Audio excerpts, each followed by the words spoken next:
नमस्कार शेतकरी मित्रांनो, मी अनिकेत गाडगे, आबा गिरणवाले ॲग्रो. आज आपण आलो टिटवेवाडी गावामध्ये.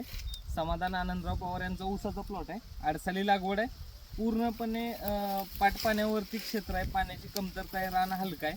तरी पण अगदी एकदम चांगले योग्य खतांचं नियोजन प्रॉपरली, यांचे डोस एकदम जिथल्या तिथं पडतात. म्हणजे पहिले आळवणी, खताचे डोस, टॉनिकच्या फवारण्या, ह्या सर्व गोष्टी प्रॉपरली केल्या जातात. त्याच्यामुळे ऊस अगदी हा ऊस पाटपाण्यावरती असून सुद्धा 41 ते 45 कांड्यावरती सर्व ऊस आहे. कांड्यांची संख्या 1 2 3 4 5 6 7 8 9 10 32 33 34 35 36 37 38 39 40 41 कांड्यावरती हा ऊस आहे.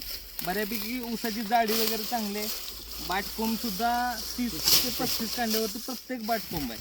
बाटकोंबाला जाडी चांगली आली. फवारण्याचे नीट ड्रीप नसल्यामुळे खतं सोडता येत नव्हती, पण पाटपाण्यावरती खतं सोडलेले आहेत. त्याच्यामुळे ऊसाची जाडी वगैरे चांगली आहे. वरती एक क्षेत्र तोडलं, ते ऊस तोडणी झालेली आहे. 34 ते 35 गुंठ क्षेत्र आहे. त्याच्यामध्ये 76 टन ऊस गेलेला आहे.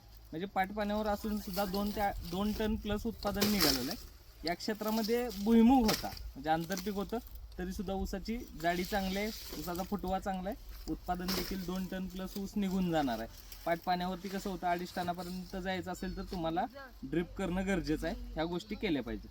तुम्ही सुद्धा हळूहळू जेव्हा ड्रिप करणार आहे तेव्हा ते आणखीन एक्स्ट्रा, जेव्हा तुमचं खत गेलंय तेव्हा ऊसाला पेरं वाढले, जाडी वाढली.